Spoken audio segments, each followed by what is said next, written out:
자, 상담 구조할 때 이제 아동 상담, 청소년 상담을 할 때 부모 상담할 때 어떻게 구조화를 하느냐, 그 부분을 말씀드리겠습니다.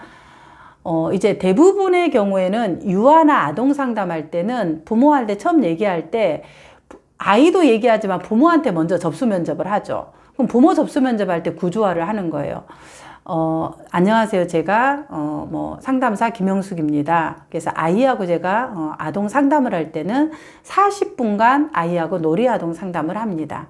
그리고 어머니는 기다리면서 저는 그냥 기다리게 하지 않아요. 기다리면서 일주일 동안 아이가 지냈던 처음에 가져왔던 호소 문제, 만약 아이가 똥을 지린다, 유분의 문제가 있다, 혹은 아이가 계속해서 이렇게 보챈다, 이런 이제 어떤 아이의 호소 문제가 있다면 그 부분들이 일주일 동안 어떻게 변화되었는지, 그리고 부모와 상호작용과 이 아이가 지내는 다른 어떤 스트레스 요인들이 있었는지를 기다리는 동안에 양육일지라 그래서 그것을 체크하고 기다리는 동안에 체크를 해주면 제가 아이와 40분 만나고 나서 10분 동안 어머님을 만날 겁니다. 부모님을 만날 겁니다. 그 10분 동안에 어머니가 작성하신 그 토대를 보고 제가 궁금한 거 질문하고 방향을 알려드리는 식으로 진행할 겁니다. 이렇게 처음에 와서 접수 면접할 때 그 구조화를 알려드리는 게 필요해요.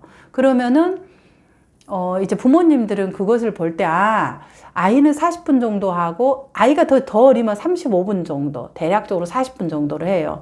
그리고 10분은 부모 상담을 합니다. 근데 이제 부모 상담을 하려고 할 때 이제 제가 얘기한 방법을 저는 이제 이렇게 사용하는데, 대부분 기다리다가 부모 상담 10분 하면 우리 애가 이번 주에 똥을 더 싸고 어쩌고 저쩌고 이러다 보면 10분이 끝나버려요. 그러면 상담자가 그 다음에 상담들이 계속 있는데 그 다음 내담자도 맞이해야 되는데 10분을 넘어버리는 거죠. 그래서 그런 경우는 사실은 구조가 적절하지 않는 거죠. 그래서 적게 하는 것은 내담자의 부모가 아이에 대해서 생각하고 고민한 시간이에요. 우리 아이가 이번 주에 똥을 얼마를 쌌노? 부주의했다면 어떤 부분에서 충동성이 있었는지를 쭉 적게 하고, 괜찮아졌다면 뭐가 괜찮은지를 또 정리하게끔 하는 시간이에요. 40분 동안. 그리고 나서 선생님들 딱 보면은 그냥 눈 보면 싹 알잖아요. 대략적으로. 그리고 나서 물어봐요. 이번 주에 저는 이제 그때 10분 동안에 부모가 아이한테 일주일 동안 해야 될 방향을 알려주는 거예요. 아동 상담에서는.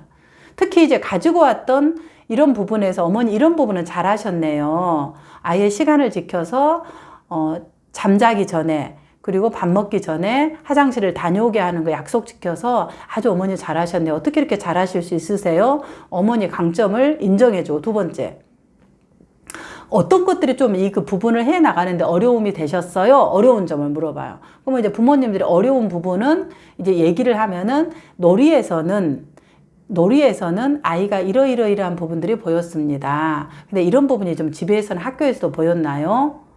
그래서 이런 부분들은 아마 제가 볼 때는 이런 스트레스 요인, 엄마의 그런 눈치, 엄마의 표정, 이런 것들이 아이가 조금 더 잘해야 된다는 부담감이 있는 것 같습니다. 그래서 어머니께서 아이를 볼 때 혹시 이런 이제 기대감이나 부담감 이런 것들을 좀 주신 적이 있으신지, 그럼 그렇다고. 그럼 혹시 이번 일주일 동안 그런 것들을 아이가 볼 때는 조금 아이한테 이것은 우리 5분 동안 이렇게 하자. 근데 이거 끝나고 나서는 이것은 안 되는 거야. 이렇게 딱 구조화를 해서 아이에게 알려주는 것이 필요할 것 같습니다. 하고 아이한테 공감해 주세요 이런 말 하지 말고 딱 일주일 동안 엄마가 할 것만 명확하게 알려줘요. 저는 엄마가 해야 될 거 아주 명확하게. 그래서 아이 만나면은 다른 얘기 하지 말고 구조화. 자, 구조화만 이번 주에 연습을 해볼게요. 그래서 제가 이 쇼츠 동영상 올렸죠. 유튜브. 그거 한번 봐보세요.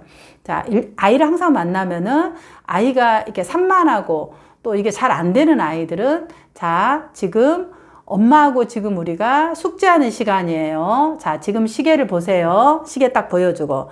자, 큰 시계가 20분 할 때 20분 동안 앉아서 숙제할 거고, 20분이 지나면 우리가 엄마하고 신나게 놀 거예요.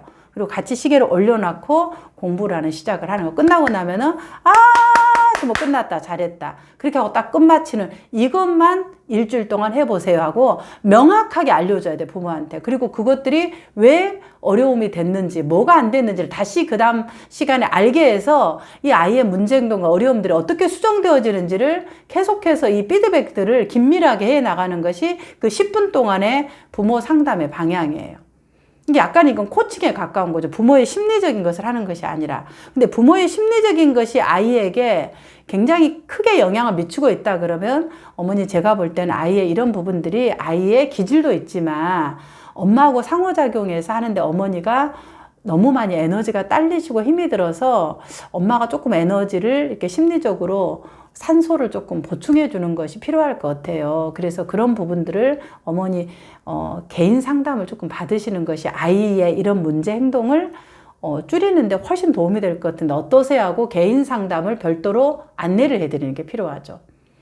자, 이거 하고 그 다음에 이제 그 비밀 보장에 대한 약속을 할 때는 아이한테는 이제 얘기하죠.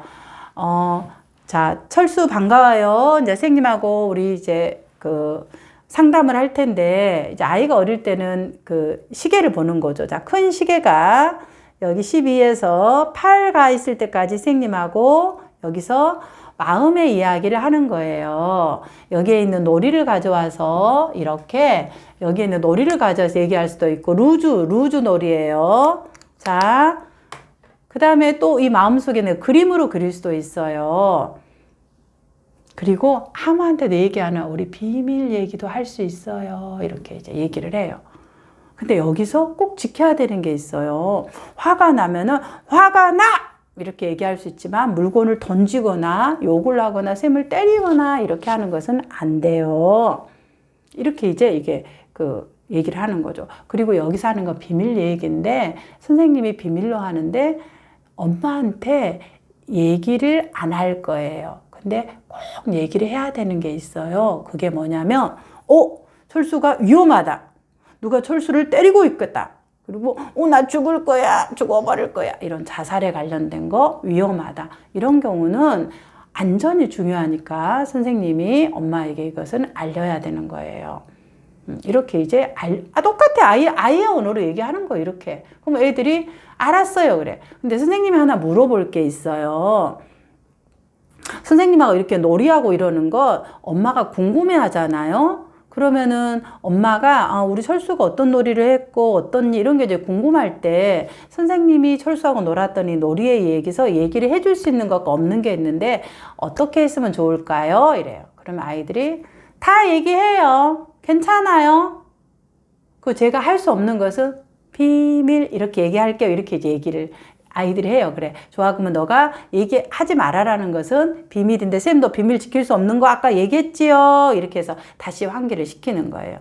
부분들. 그래서 이제 아이의 놀이에 대한 놀이의 패턴이 이렇다. 아이가 주로 이런 이야기를 하는 부분에서 이렇다고 이제 부모에게 그 10분 동안에 알려주는 거죠. 부분들.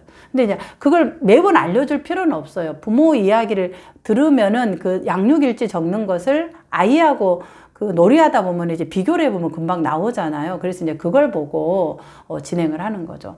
근데 부모가 없이 이제 그룹홈이라든가 그 다음에 보육원 같은 데 들어가서 상담하는 그런 경우가 있어요. 그런 경우에는 부모가 누구예요? 그 기관장이 부모예요. 양육 부모예요. 그룹홈도 그렇고 그 다음에 요즘 이제 저희도 그 아동보장권리원에서 위탁 가정으로 보내는 아이들은 위탁모가 또 부모지요. 그럴 때는 그 부모들에게 이제 물어보는 거죠.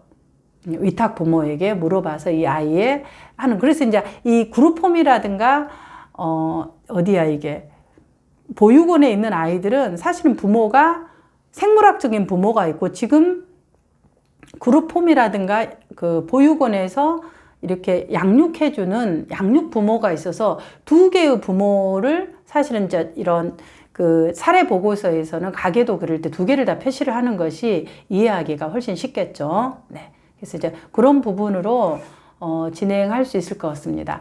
그 다음에 이제 ADHD 이런 아이들 같이 산만하고 이런 아이들은 이제 구조화를 이렇게 제가 얘기한 것처럼 하지만 매번 이거 산다라는 것은 매번 이 얘기를 해라는 것이 아니라 이렇게 처음에 얘기를 해요. 근데 이제 너무 가행 충동성이 심한 아이들이 있어요.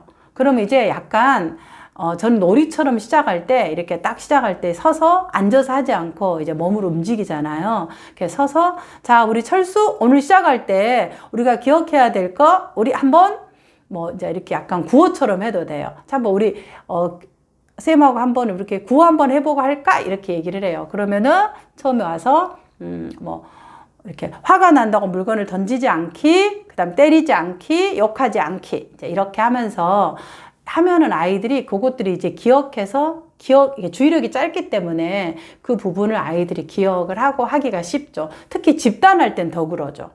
근데 이제 개인 할 때는 그런 부분을 좀 상기시켜 주는 것도 한 방법이라고 볼 수 있겠습니다. 네. 그래서 이제 아동 상담에 대한 구조와 또 부모 상담할 때는 어떤 것을 다루어야 되는지 이런 부분들도 같이 한번 살펴보았습니다.